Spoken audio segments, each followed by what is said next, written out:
What's going on, everybody? Darkstar Lou here, bringing you my second boss fight in Demon Souls. Now, once again, my audio did not record, so I'm still gonna have to play around with that and figure out why my voice isn't recording during the fight. While it's recording, I'll have to still play with that and figure that out. Maybe I have to ask Google. But this fight, it took 3 rounds. To beat this guy. Getting up to him was a lot more tormenting than this first round was.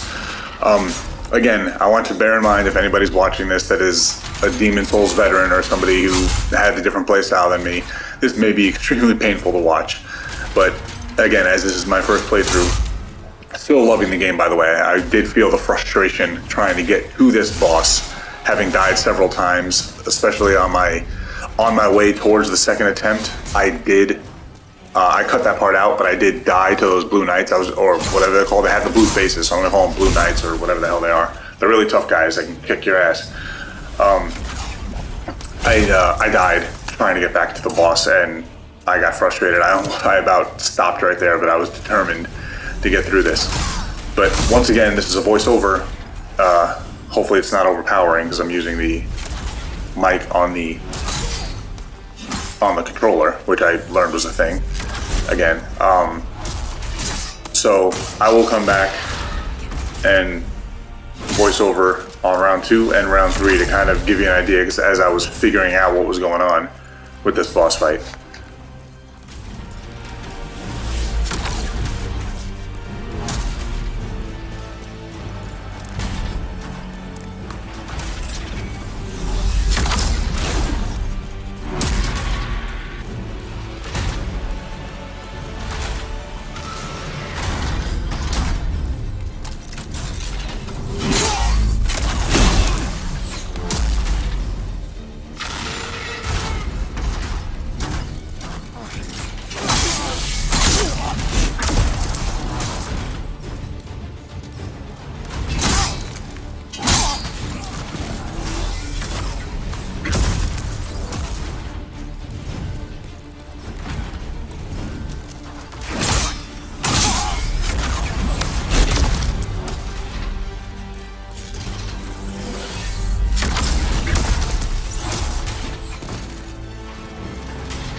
Okay, so it was during this round that I realized that his ankle wasn't glowing at first. So this is my first time trying to go after both ankles to see what would happen. I realized the blue stuff, I didn't realize the first time around that blue stuff wasn't coming out of his ankle the first time. So when I fought him this time, again, this would have been in the voiceover that did not record. I said to myself, I was like, wait a minute, I was like, his ankles aren't glowing. His ankle isn't glowing, because I went after the same one, and I realized that blue stuff wasn't coming out of it. So this is where I started to figure it out a little bit. But again, greed killed me. Broke the first rule of souls. Alright, so at this point, I had explained that I had grinded those little shield blob thingies directly past the archstone or whatever, the teleport spot that you go back to. And I upgraded my weapon to +3. I also ended up right at the start of this clip right here, was showing off a shield that I had gotten from one of those blue knights or whatever. If anybody knows what they're really called, can you just please put it down in the comments so I start referring to them correctly? I ended up getting a shield from them, but when I picked it up, it went to my inventory apparently, and I just now learned there's an item limit capacity burden as well as your weight burden. So just learned that. So I got it from the whatever his name is, the storage guy. But this is the third and final attempt, and you'll notice that when I finally do figure out the boss tactic, I still went after his leg when he tipped over. And at first I was like, Jesus, I was like, it's doing the same damage. And then quickly realized, oh, let me try, obviously the spot I couldn't reach. And that's when I had the eureka moment, and that's when things started to go the right way. So I'll leave the rest of the boss fight for you guys. I'm out. Until next time, take care.